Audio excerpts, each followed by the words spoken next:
Sir, ask ko lang po 15 years to pay po sa MPL. Gusto ko sana mag-avail. Kaya lang 54 na po ako. Pwede po kaya ako mag-loan.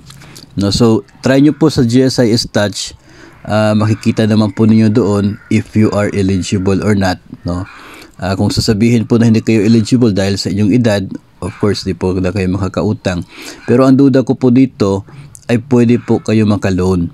No, kahit po yung 15 years na yon, no, kasi kung 54 ka ngayon plus 15 you are 69, no, so we are expecting na talagang hindi mo siya ma-fully paid yung loan during your service as government personnel, as GSIS member.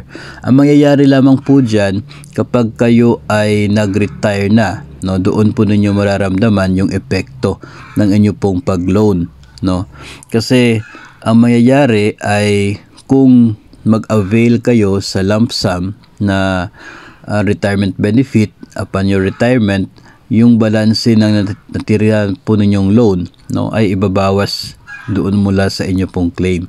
Pero kung kayo naman po ay ang i-avail ay ito pong pension agad, na mas maliit kasi yung makukuha ninyo, 18 times lang ng monthly pension, tapos the following month magsisimula na pong pension ninyo. So mayroon kayong option na pwedeng bayaran yung 1/4 or 25%, 50% ba ng inyong natitirang balanse sa utang, no, ibabawas mula doon sa 18 times ng pension na makukuha ninyo upon separation. Pwede po na kahit 1/4 lang, 25% lang ng balanse, bayaran ninyo sa inyo pong cash benefit. Tapos, yun pong natirang 75% ng inyong utang ay pwede po ninyong bayaran through your monthly pension. No? So, mayroon pong programa ang GSIS nito, yung CLASP, na kung saan up to 3 years, no, pwede po na bayaran yung natirang balanse sa inyo pong utang. So depende na po sa inyo kung paano po ninyo bayaran yun, no. As I said, pwede 25% or 50% ng inyong loan ang ibabawas from your claim, tapos yung balanse ay doon po sa 3 years na term under the CLASP.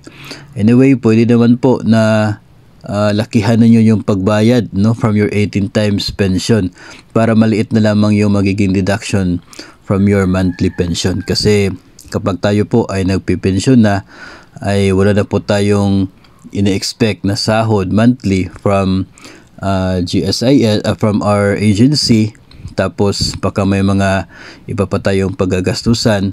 So mahalaga po na malaki pa rin yung ating matatanggap from our pension, no. Kung maliit lang kasi yung ibayad niyo from your cash benefit, ay medyo mataas yung magiging deduction from your pension, which will affect sa inyo po magiging monthly budget. So nakadepende na po yun sa inyo, no. You should also consider kung ano man po yung inyong magiging monthly na ways of earning, no, yung sources of income ninyo after retirement, na kung saan ay makaka-apekto sa inyong pangangailangan and pag-provide ng inyong mga needs. So kahit 54 pwedeng mag-loan, pero doon po sa retirement you should expect na doon po kayo gagawa ng isang malaking decision as to how you will pay the balance of your loan, no, using your retirement benefit at sa inyo din po magiging pension. So as long as pwede kang mag-avail doon sa GSIS Touch, walang problema yon, no, pwede po kayo mag-avail talaga, and your AAO will approve your loan application basta kaya pa ng inyong current na net take home pay.